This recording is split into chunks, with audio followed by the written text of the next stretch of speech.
Wildlife veterinary care goes far beyond treatment. It's about preservation, rehabilitation, and responsible stewardship. Join us as we explore the vital role of wildlife veterinarians in shaping a safer, sustainable future for our wild species. Anatomical attributes is also a key element which I always feel the wildlife veterinarian should be familiar with. For example, in sloth bears, the first pair of incisors on the upper jaw is missing just to ensure that these animals, while closing their mouth, it can easily suck and create a vacuum inside the mouth, and that is how they suck all the termites and ants when they want to eat them. And additionally, the nostril flops will always help them cover the nostril so that the mud particle will not go into the respiratory tract or in the nostril. Similarly, a hooked lip is very exclusive for black rhinos, and wider lip is very anatomically evident in white rhinos. So such kind of physiological or even anatomical attributes are important for us to understand, to deal and give them a better life or better care in the captive facility. We are going to talk about hand rearing of orphan wildlife young ones. As we all know that we encounter a lot of such situations in the zoo as well as in the rescue and rehabilitation center, and many a times it is critical to ensure their survival while minimizing stress, ensuring proper development and promoting eventual release or integration into a suitable environment when we are dealing with hand rearing orphaned wildlife young ones. I just wanted to talk about the salient points which we always keep it in mind as a veterinarian. The species specific understanding is the first and foremost point when we deal or when we handle such kind of hand rearing of orphaned wild young ones. Knowing the species biology, physiology, dietary requirement, developmental milestones and behavior. Research the natural history of the animal, including habitat, feeding habits like carnivores or herbivores or omnivores, and their social structures. And as we all know that we need to follow the guidelines of Indian Wildlife Protection Act 1972 because several scheduled animals are involved, and accordingly we need to have and secure permissions to do hand rearing of these young ones.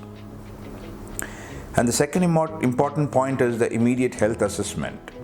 Being a vet, we should always conduct a thorough health check by a qualified team and assess hydration level, body temperature and physical injuries are the first and foremost approach when we deal with these orphaned young ones. And we always need to check the parasites, whether it is internal and external. As we know that external we can even see fleas and ticks and all other external parasites, and also the skin conditions or even skin infections. And internally through fecal sample examination we can always get to know about their parasitic load, and accordingly we can use them anthelmintic in an appropriate dose so that the parasitic control will be under control. And screening for infectious diseases to protect other animals and handlers. As we all know that even though we are decided and got all the clearance or permissions from the higher officials of forest department, and while keeping them in a specific place or even a place where we are going to hand rear the young one, It has to be a quarantine facility and ensure that the animal should be screened for infectious diseases in order to protect the other animals living in that surrounding. Say for example in the hospital premises or even a quarantine area where the other animals or even other species involved has to be protected through a proper quarantine protocol. And of course stabilizing the orphan by addressing immediate needs like example warming, hypothermic animal and fluid therapy for dehydration, or even the humidity of the environment has to be managed as per the species specific understanding or the protocol or even the records available already in the database. The third important point is feeding and nourishment. As we know that milk replacement are very species specific milk formulas to meet the nutritional needs. And generally we experienced avoiding the cow's milk is always beneficial because they may lack essential nutrients and cause digestive issues in many of these carnivore babies or even sometimes omnivore babies. In fact, in bears and some of our hand-reared leopards and other small cat species, we always go for kitten milk replacer, and it is well adjusted milk formula for all these omnivores and carnivores in my opinion and in my experience. And of course many a times in elephants we always use lactogen formulas which were very much used or meant for human babies. So those infant formulas are always appropriate for elephants, and depends on their age or size of the animal. We can always go for lactogen 2 or number 3 or number 4, so which makes the nutritive content variable according to their physiology and their activity pattern. And as we know, for carnivores, high protein formula, and for herbivores, lactose-free options are always ideal. And being a vet, we can always consider consulting with a wildlife nutritionist or even some hand-rearing experts, so that many a times even the zookeepers or even the curators or sometimes a non-veterinarian very much involved in such kind of practices may have adequate knowledge and also the experience to do such kind of procedures. So always the veterinarian should guide them and make sure that all those formulas or even the regular monitoring of the health, whether it is body mass or body condition score, body weight, or even morphometry of different body measurements should be recorded, so that the weight gain or even the growth curve can be always assessed, and then ensure that the feeding formulas are designed as per the need or requirement of the specific species. And feeding techniques, there are multiple feeding techniques are available, and actually use of appropriate feeding tools like bottles, tubes, syringes or droppers to mimic natural feeding behavior is another success way to ensure these orphaned young ones are managed. And in fact, while giving feeding, maintaining a proper posture is also very important, like upright for primates and birds and prone position for carnivores are very important in order to avoid the feeding content getting into the respiratory tract or lungs to avoid aspiration.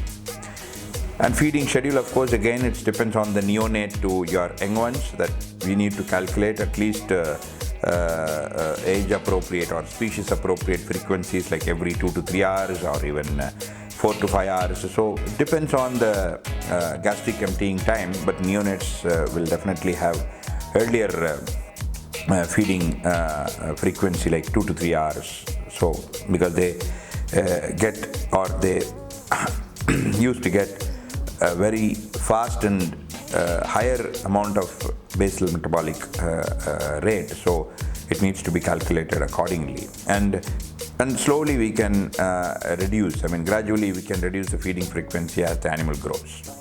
Weaning is another very important area one should always focus, and gradual introduction of solid food at the appropriate age to encourage natural foraging and chewing behavior ensures the weaning is done at the appropriate age, and use of species-specific diet with natural foods that resembles what they would eat in the wild. Another important area of hand rearing practice is hygiene and biosecurity. We need to maintain a strict hygiene to prevent the infections, and cleaning the feeding equipments thoroughly after each use, and keep bedding, enclosures and the animal clean and dry always.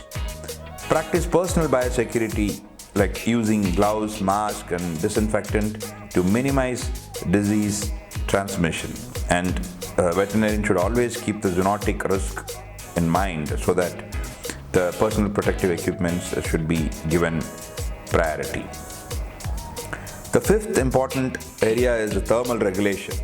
As we all know that these young ones or neonates lack regulating their body temperature on their own. So providing appropriate warmth and shelter, especially for the neonates who cannot thermoregulate, and use heating pads, incubators or heat lamps, ensuring temperature control to avoid burns or even overheating.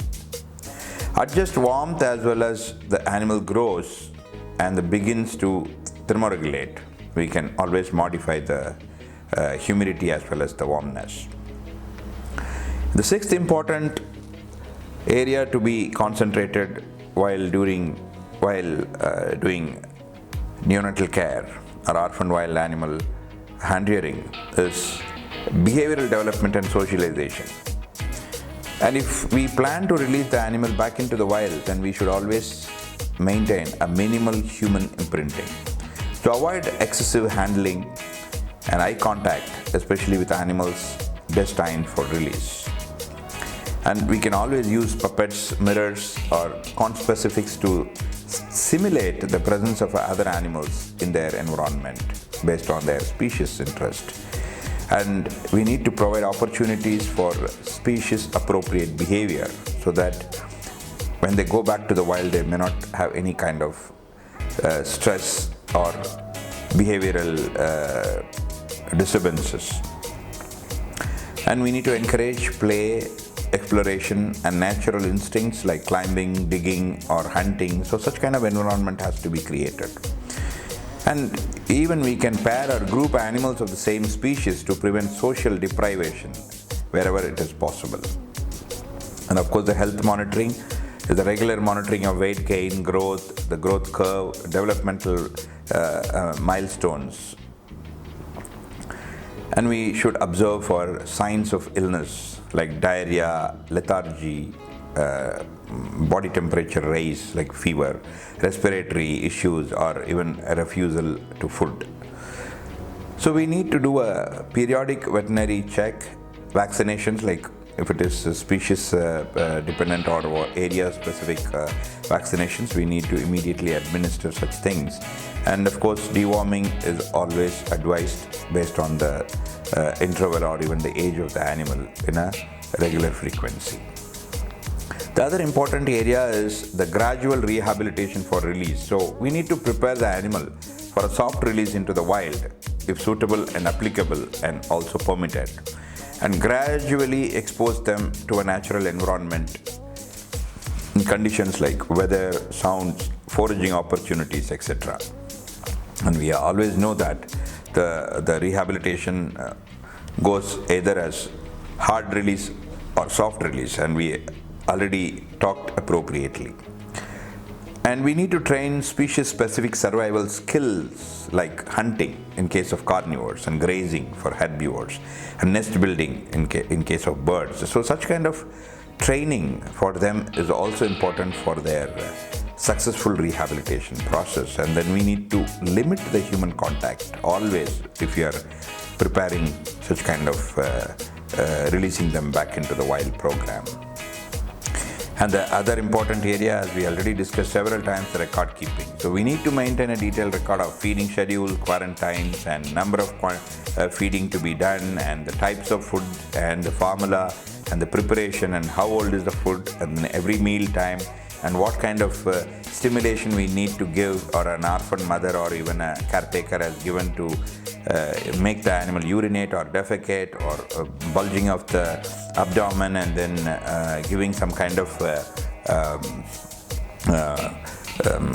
gas reliever when they were very tiny in size, and then it creates a lot of lactose intolerance issues. So such kind of recording is always important. Even in case of adding some antibiotics, then it has to be appropriately mentioned in a data sheet, so that the record keeping will always ensure a successful hand rearing protocol, and that will disseminate the knowledge to all other record people, so that this will be useful in the name of conservation. So behavioral observations and developmental progress is also another important area, so that we can see the animal was not deprived of any kind of behavioral stimulations.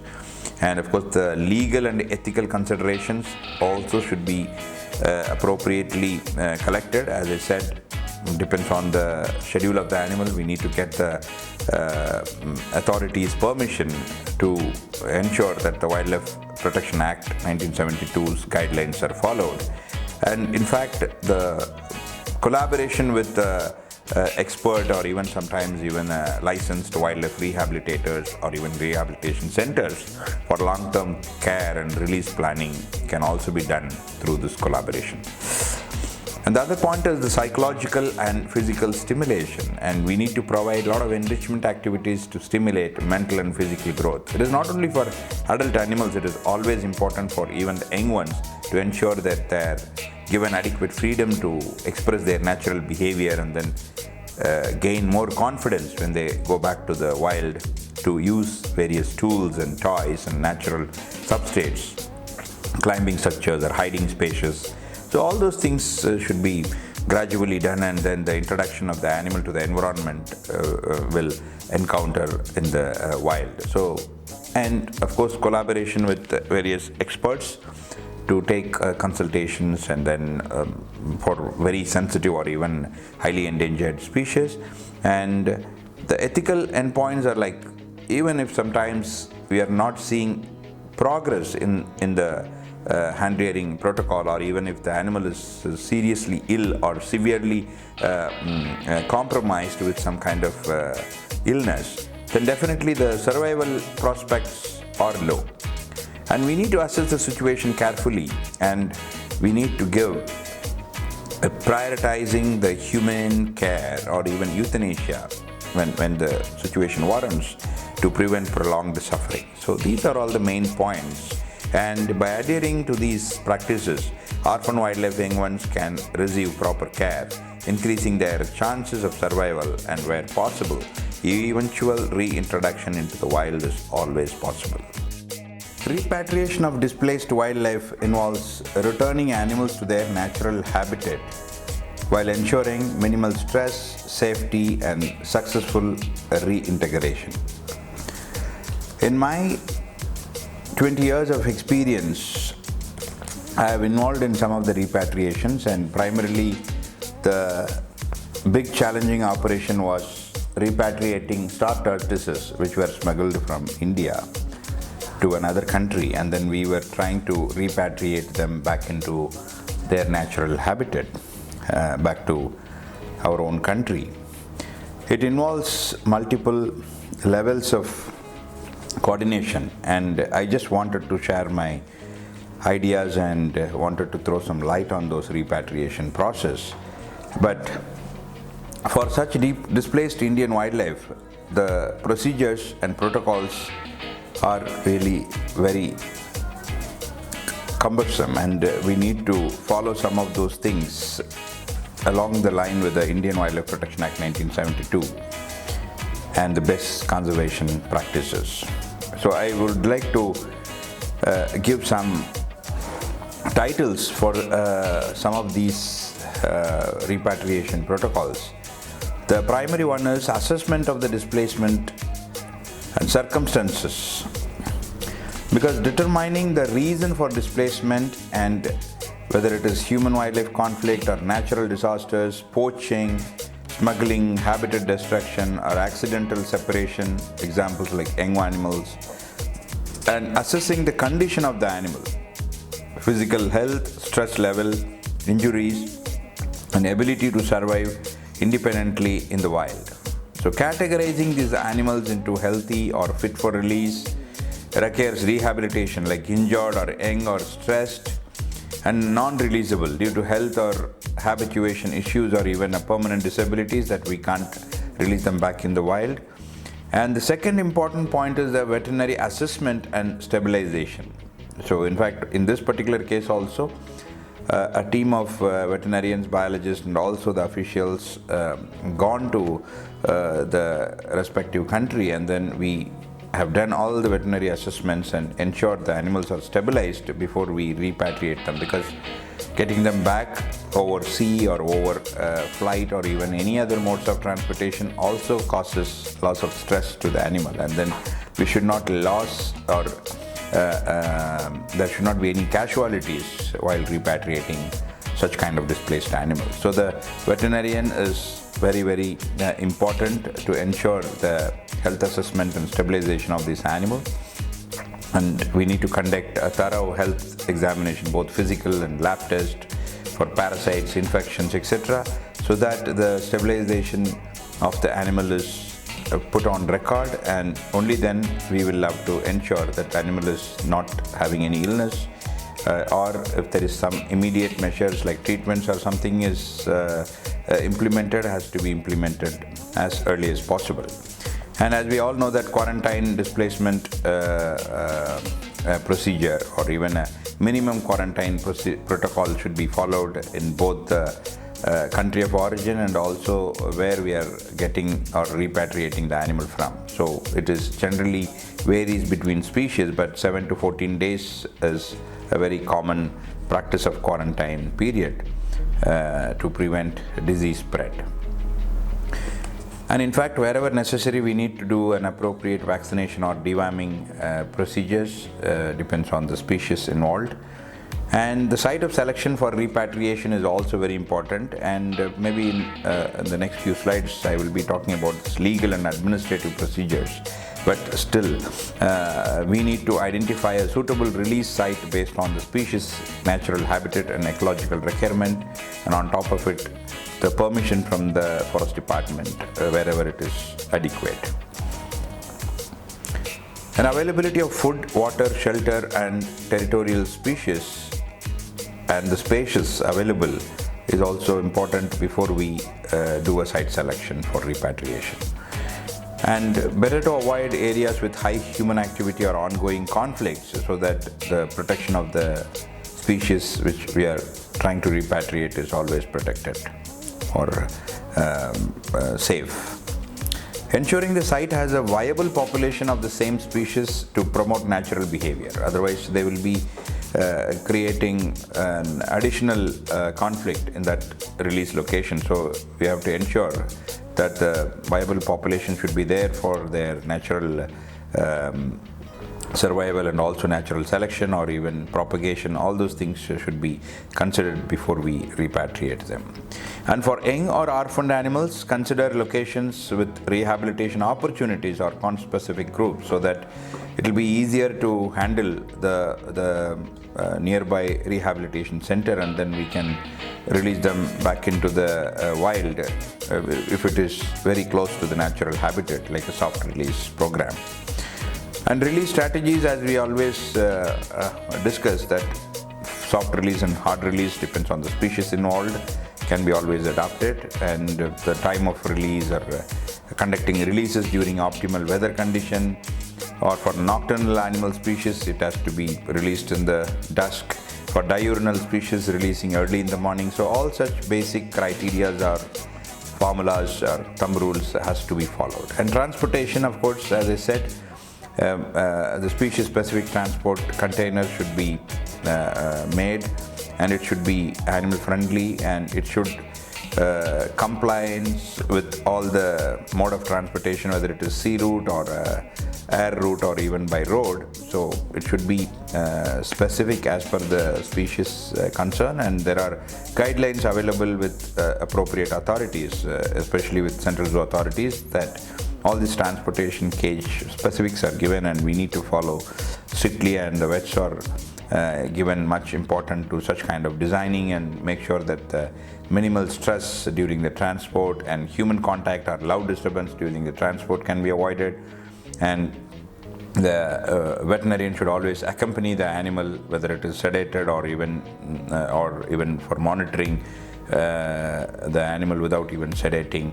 So all such protocols should be followed, and the post-release monitoring is also very important, as we all know that sometimes we do radio collaring or GPS tags or camera trap to track the animal movement and behavior. Especially in our case with this repatriated star tortoises, we actually fixed radio telemetry on specific animals like 10 males and 10 females, and we monitored them throughout the process of post-release, and then it gives a completion of this repatriation procedure and also ensure that it is scientifically done, and then the success rate of the repatriation can be on record, and that will be a good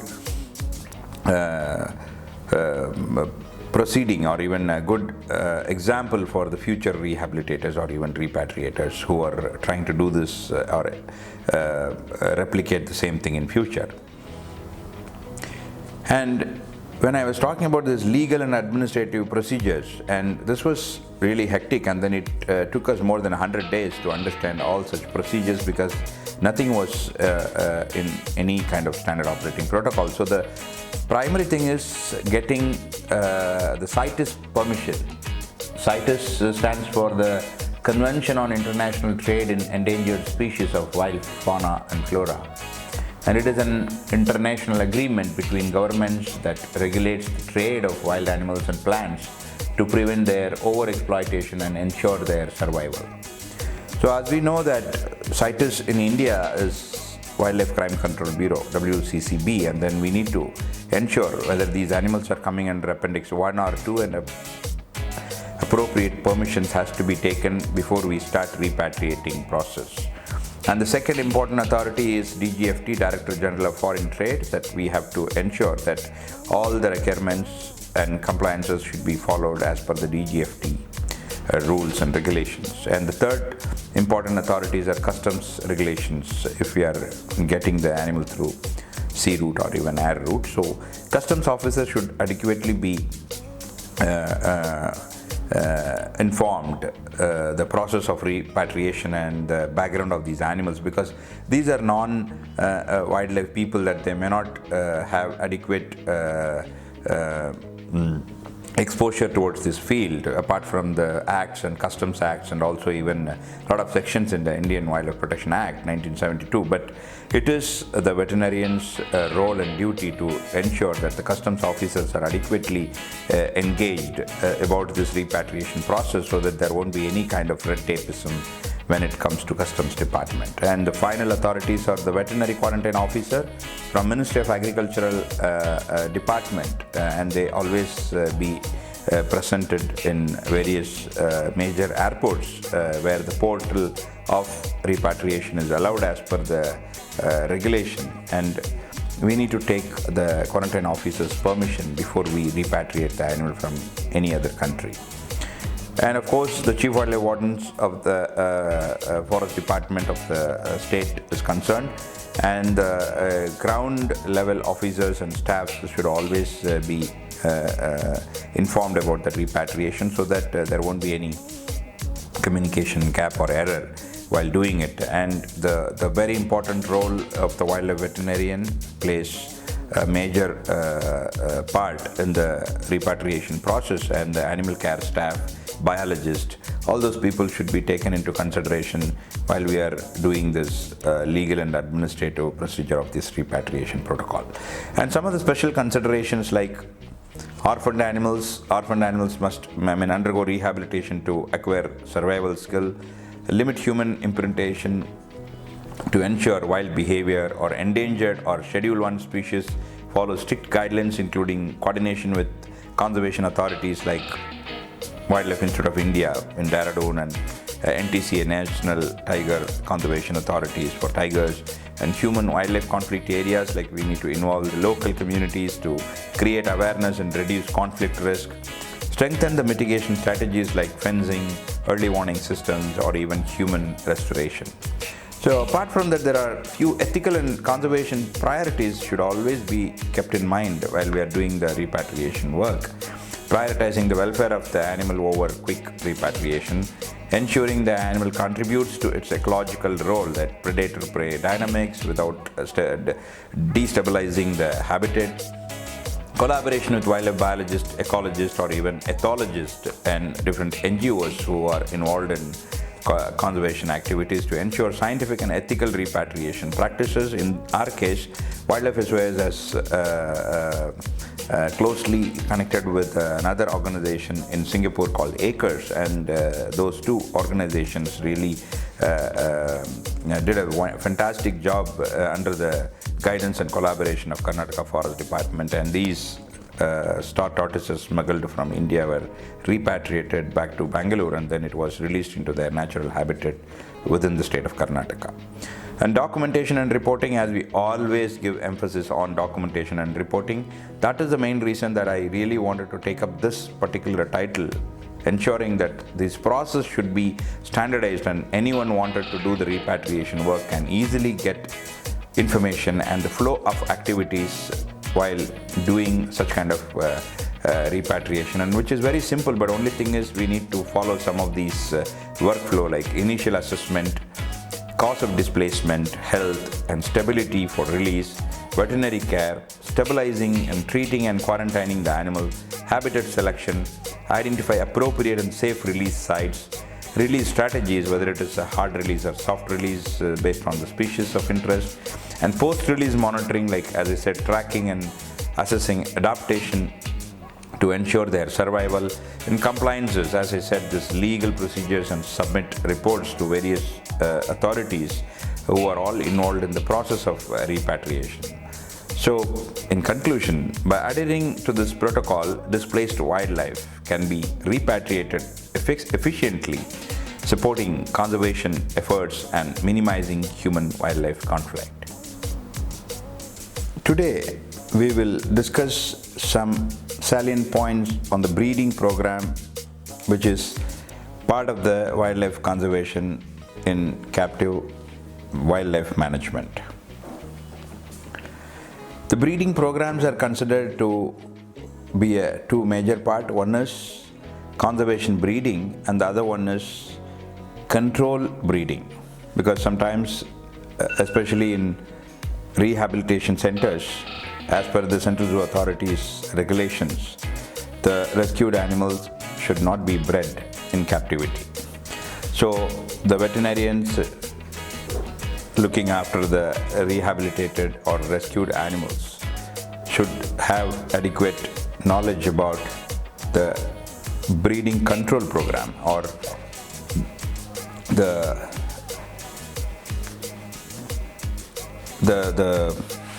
rehabilitated animal or even the rescued animal should not be bred. So either through contraceptive measures or even a surgical breeding control programs, we need to ensure that the breeding should be stopped wherever it is appropriate.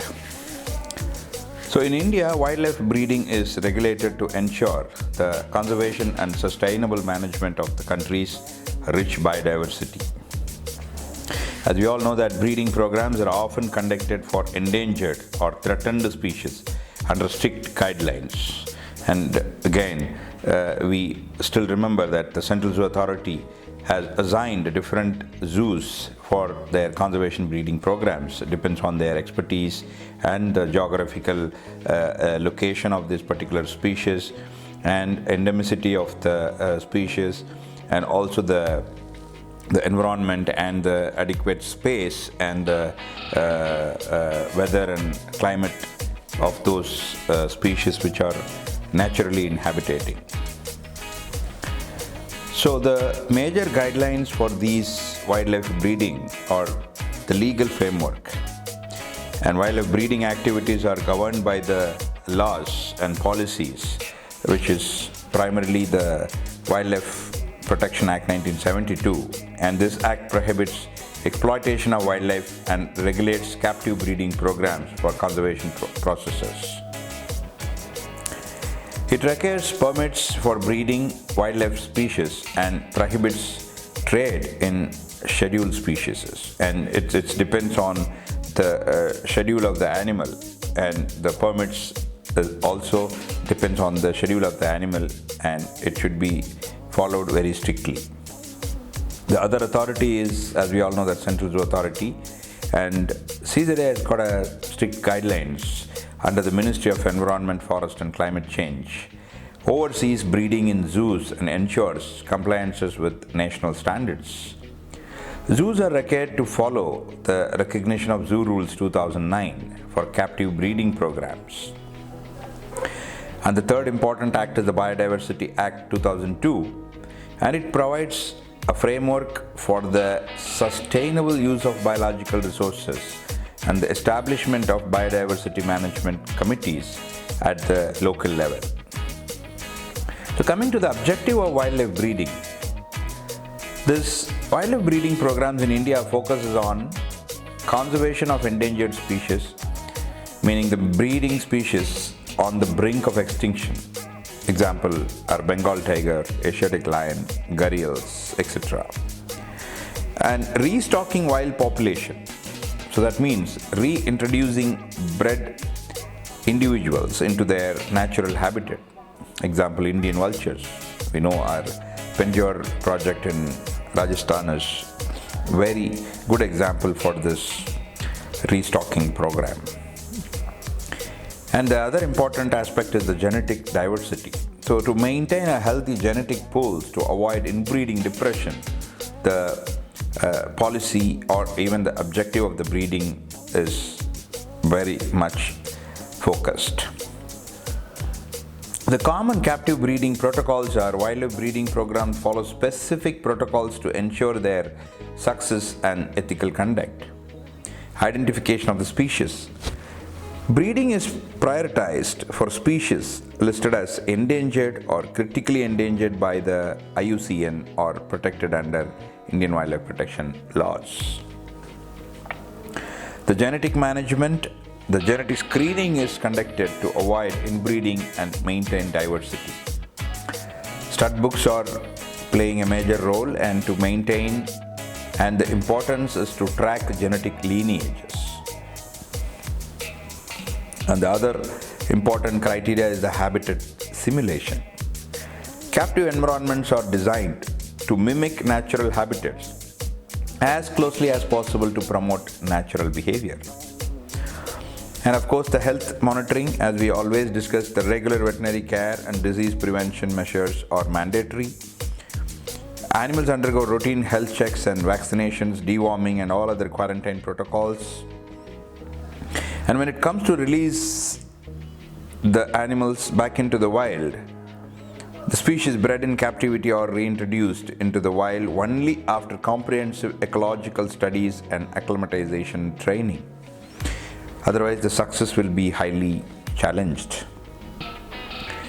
And of course, monitoring and reporting regular captive breeding programs conducted by CZA and local wildlife authorities needs a constant monitoring of these programs, and detailed reports including survival rates, reproduction success and health records must be submitted periodically in order to ascertain or even evaluate such kind of breeding programs. Some of the key wildlife breeding initiatives happen in India and in several successful breeding programs, which includes our Project Tiger, focused on increasing the tiger population through conservation breeding and habitat restoration. An Asiatic lion breeding program conducted in Gujarat and zoos across the country. And as we discussed about, the vulture breeding center established for critically endangered species like the Indian white-backed vulture. Gharial breeding project and the reintroduction of gharials into rivers like in Chambal sanctuary Chambal National Sanctuary project in UP and the border of Maharashtra is also one of the successful gharial breeding program. And the challenges are really enormous when we talk about breeding programs, and this illegal breeding and trade is really unregulated, and in private facilities leads to wildlife trafficking. So resource constraints, limited funding and infrastructures for scientific breeding program is always a challenge. And disease management, the risk of disease transmission between captive and wild population needs a lot of insight, research, or even understanding. And of course the climate change, as we all know that the habitat loss and changing ecological conditions impact reintroduction efforts. And the zoos and research centers play a major role when it comes to wildlife breeding programs. For example, National Zoological Park Delhi runs conservation breeding for species like the Asiatic lion, and Madras Crocodile Bank Trust specializes in reptile conservation breeding.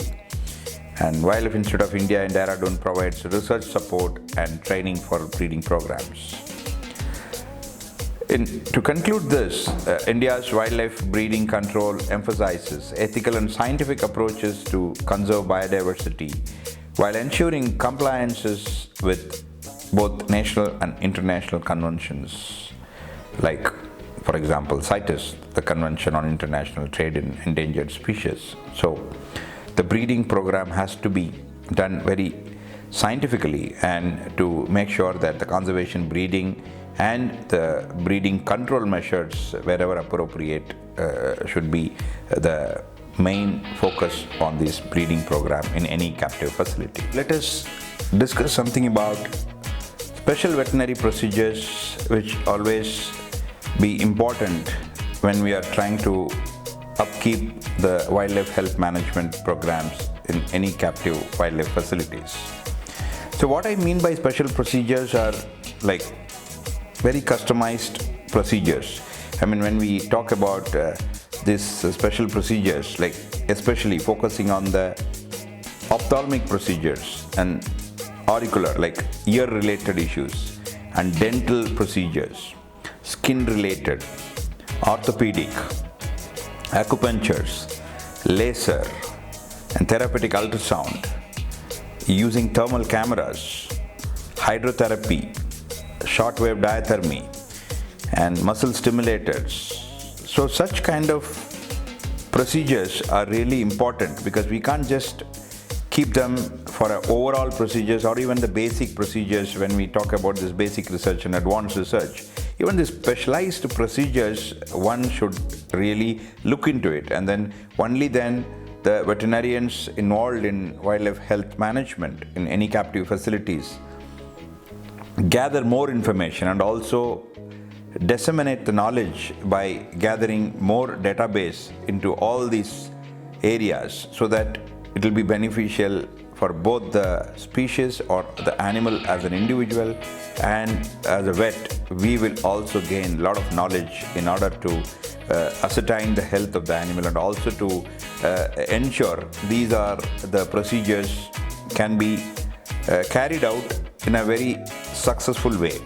I always feel such kind of specialized procedures are very common, and it is really an age-old practice in domestic animals or even pet animals. But when we compare these specialized procedures in wild animals, we always face a lot of challenges. Even applying a Elizabethan collar or even applying a bandage or a simple suture techniques in wildlife practice is really challenging. I mean, especially I remember that whenever we deal with primates, any kind of sutures, primates are very inquisitive, and once they come out of the anesthesia, they just look into the sutures or even the bandages, and they sit nicely and then open everything. In fact, they even open the sutures and then start taking out their intestine if it is a abdominal surgical procedure, and they start taking the intestine and start playing with it, or sometimes they deal such kind of very notorious activities, and leads to a lot of trauma or even casualties. So the special procedures need a lot of innovative approaches and also technological approaches so that the procedure will be definitely successful, as well as we will ensure, or we can even empower ourselves how to deal such kind of special procedures with respect to captive Indian wildlife health management. And these specialized veterinary practices and procedures are essential to ensure the welfare, health, and longevity of these animals under care.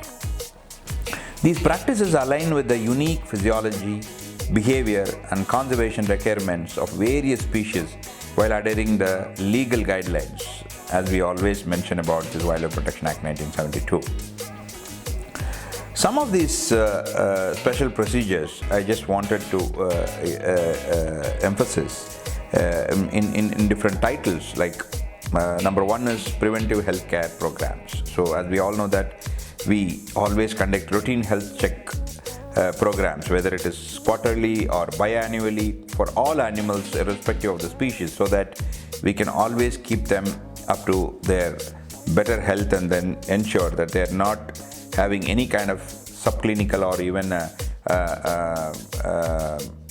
non-symptomatic carriers for any other infectious or non-infectious or zoonotic diseases per se. So it is important to have a routine health check programs in any captive animal facility, and monitoring their vital parameters such as body weight, heart rate, respiratory rate, and overall body condition score, the fecal score. All those things makes a very valuable special procedures, though it looks very simple and then a small or a tiny procedure, non-invasive, but still these are important to ensure that these animals' health status is always looked after very well.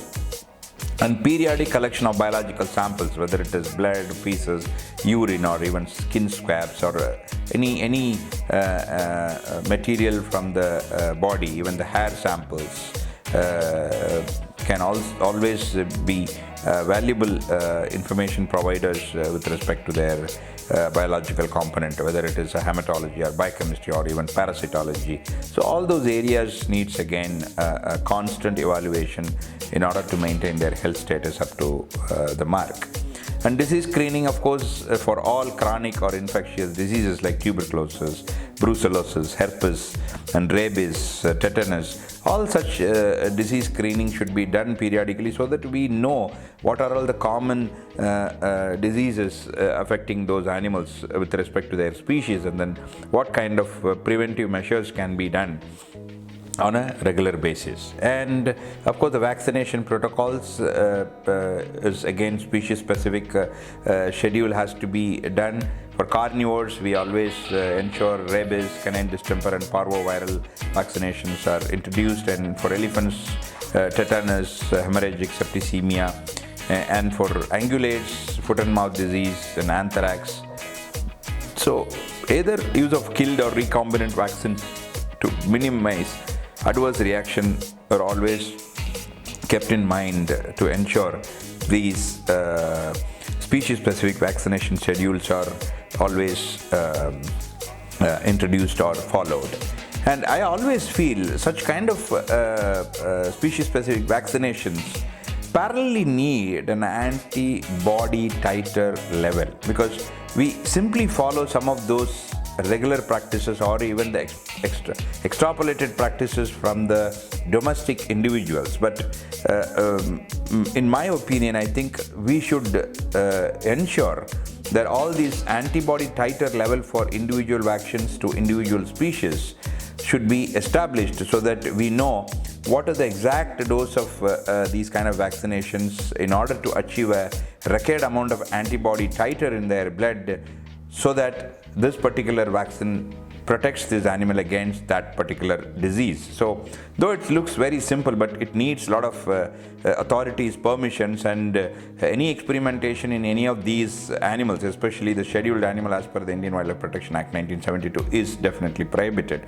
But until or unless we achieve such kind of things, it is very much difficult for any practicing wildlife veterinarian or even a zoo veterinarian to achieve such kind of goals without having any concrete scientific evidence.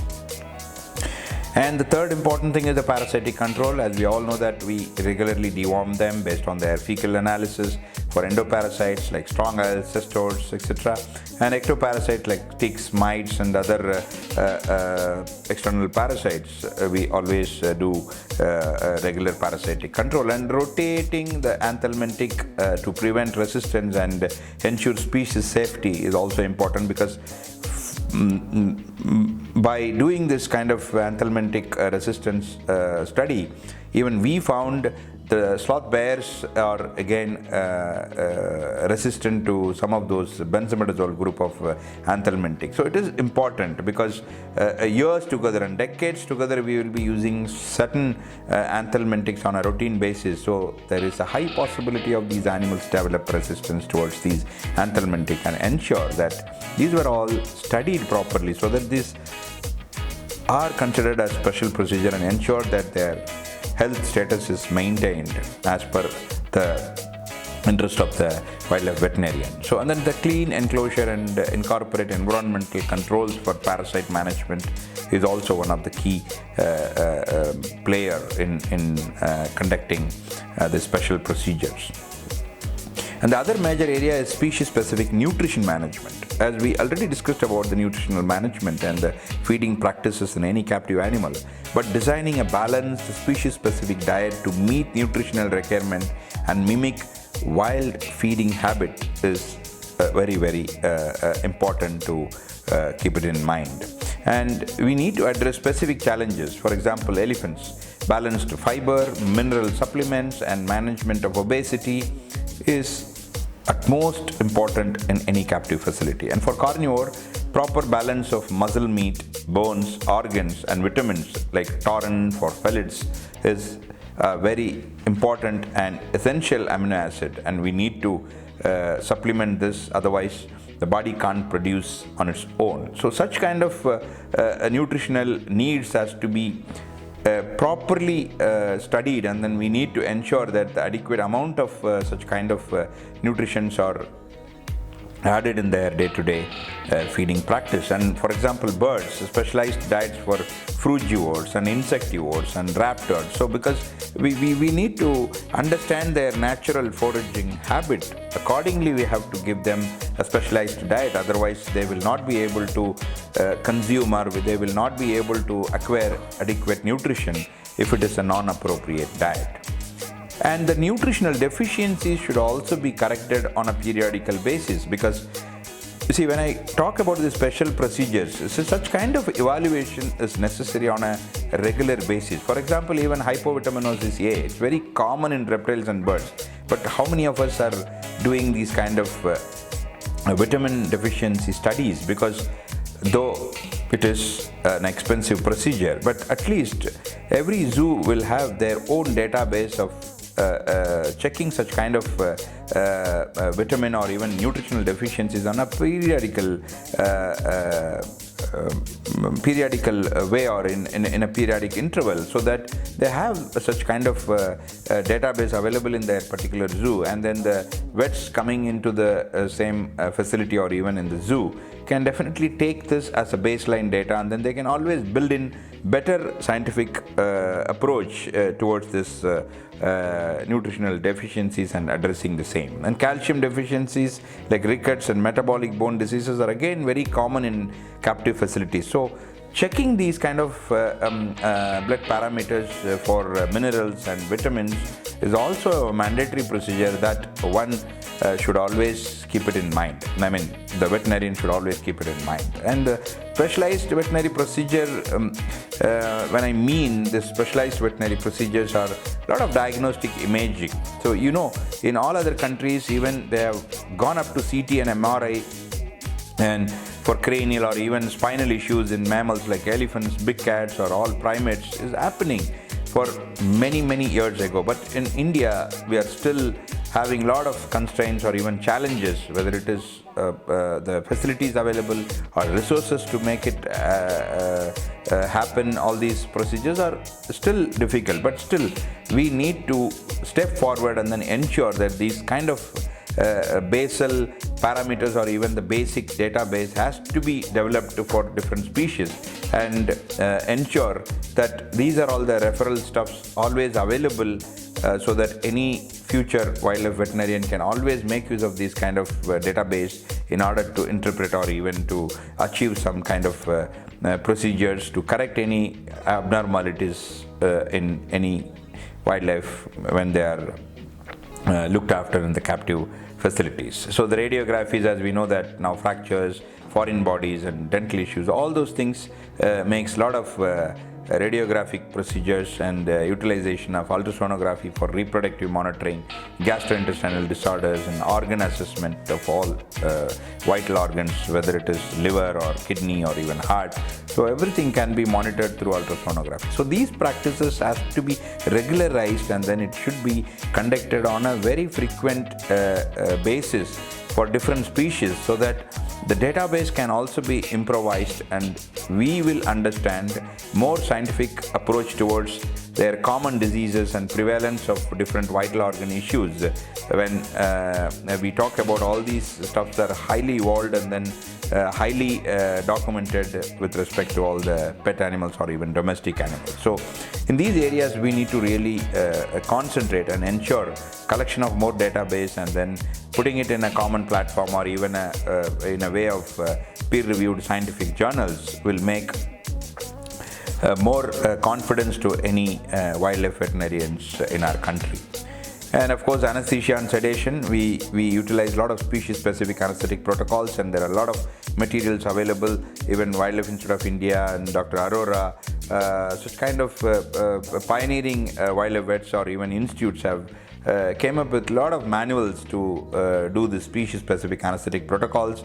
And of course, we know these injectables like ketamine, xylazine combinations and medetomidine, and inhalant anesthesia of isoflurane or sevoflurane for safer maintenance, and monitoring anesthesia through various means or various tools like their depth, respiration, heart rate, oxygen saturation and temperature on a rigorous basis to prevent fatalities during the process of anesthesia. So the special considerations for elephants, rhinoceros and felids due to the size and sensitivity again needs a lot of documentation and ensure that the anesthesia and sedation protocols are standardized across the country. And surgical interventions, as we all know that this fracture repairs, external fixation or even pinning, dental procedures. I mean, in fact, in Wildlife SOS Rehabilitation Center for all the bears and leopards, and even in other big cat centers, we routinely do these dental procedures for last over 2 decades, and then we are kind of pioneering and also holding a lot of practical experience and exposure towards these dental procedures, because we were trained by the veterinary dentist as well as the human dentist from UK through an organization called International Animal Rescue, and then we were literally pleased to tell here that we have done thousands of dental procedures in various wild animals successfully, and the root abscesses or even the root canal treatment, extraction. So those are very, very important aspects of animal welfare, because when we talk about dental procedures or dental problem, I mean, whosoever has got the dental issue can easily understand that how difficult to handle any such kind of dental caries or dental problem. I mean, when we eat or drink or even taste something, it goes to the nerves, and then it is highly sensitive issue, and then one cannot even express that pain or even the agony when they go through any kind of bad dental issues. So it is important to give such kind of importance, such kind of dental procedures part of our routine examination. And of course, cesarean sections or even dystocia management in ungulates and felids is also a common problem which wildlife veterinarians always face in captive management procedures, and everything has to be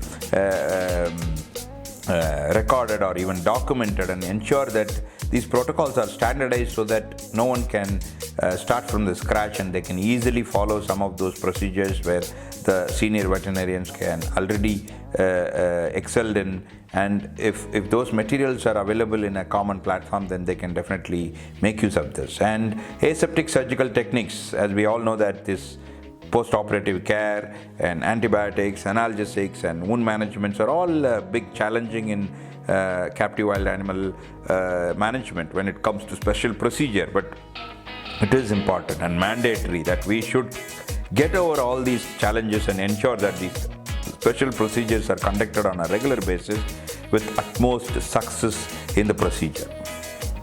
And the other issue in this is reproductive health management. As we already said, this breeding program in captivity focus on monitoring their Easter cycle through ultrasonography or even hormone assays like progesterone and estrogen, and artificial inseminations for species like elephants, felids and rhinos where natural mating is challenging.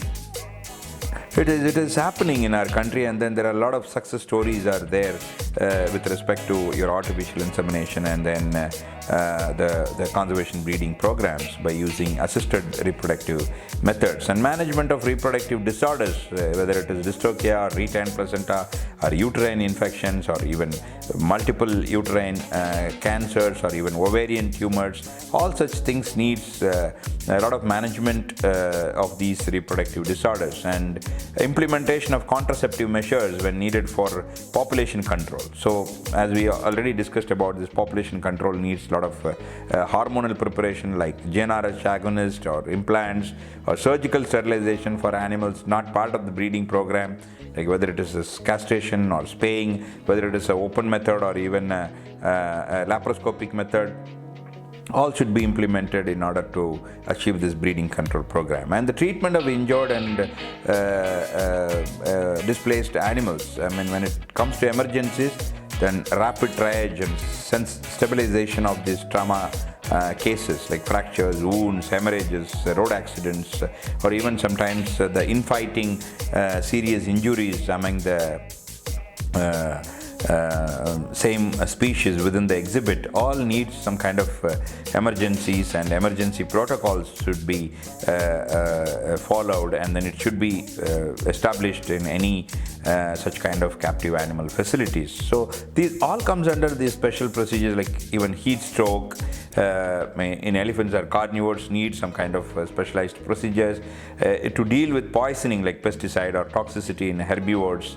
All such things should have a special procedures, like even putting stomach tube or even pumping out all the toxic substances from a simple stomach animal.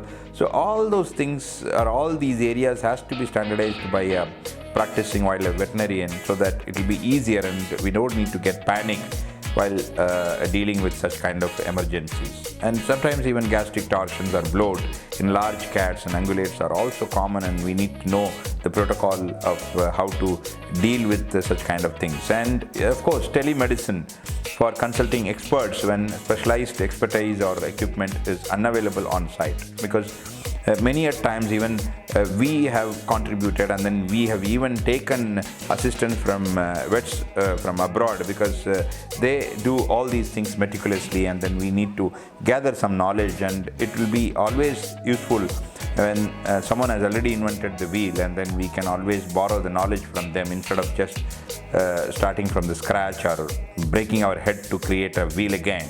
Is of no use, and then we will be losing time and a lot of resources. So it is always useful to get into the practice of telemedicine, that you can always take advantage of the experts across the globe. And nowadays it is very easy to contact such kind of expertise over any social media, or even through a simple mobile phone, or even WhatsApp messages with photos and videos. You can always get the expert's opinion in a very short span, and then you can always use such things for the advantage of the animals. The other area of special procedure is the behavioral and mental health, addressing the psychological issues like stereotypic behavior, aggression caused by confinement or lack of enrichment. So the use of environmental enrichment or enclosure enrichments like feeding puzzles, climbing structures, and stimulated hunting opportunities, scent trails, natural substrates, and toys to stimulate mental activities. So these all things makes the part of the special procedure, because the veterinarian should always be involved addressing the welfare of the animal. In turn, it directly proportionally enhances the health of the animal. When they are allowed to express their natural behavior, ultimately their quality of life improves in the captivity. So this environmental enrichment also is one of the special procedure which we need to give emphasis and ensure the relevant stakeholders of this particular captive facility to give time and then make some innovative enrichment ideas so that the boredom of the animal in the same captive environment can be avoided. And avoid over sedation or unnecessary chemical restraints until or unless required. It is in a way it is safe for the animal, as we already discussed about the operant conditioning. So we can start engaging the animal by doing a lot of operant conditioning or positive conditioning, so that it will be win-win for both the veterinarian as well as the animal. And the disease outbreak management, we just talked about the zoonotic and non-zoonotic disease outbreaks, and then how to do a quarantine examination and conduct a disease surveillance. All those things are always important when it comes to a special procedure. And of course, I personally feel this record keeping and legal compliances makes these special procedure more and more successful when it comes to even reporting mortality or morbidity or unusual health conditions promptly to the wildlife authorities, and then maintaining comprehensive medical record for each and individual, including health history, treatments, and preventive measures, and updating CZA's compliances, and also follow CZA guidelines and adhere to state wildlife laws, also to improvise the knowledge between the vets working within the captive animal facilities across the country. And necropsy and disposal, when we always talk about the special procedures, it includes necropsy and disposal. So conducting a post-mortem examination to determine the cause of death, especially for infectious diseases surveillance, and collection of adequate samples to ensure with the proper medium for storage or transportation, and the proper histopathological findings, and also matching with the grass lesions with the microscopic lesions gives more insight information about the cause of death, and the animals which are very prone to certain diseases can be automatically ruled out, and then accordingly the health examination schedule can be practiced, or even the periodicity in disease screening programs can be evolved or even installed by the wildlife veterinarian. And disposal of carcass either through incineration or burial.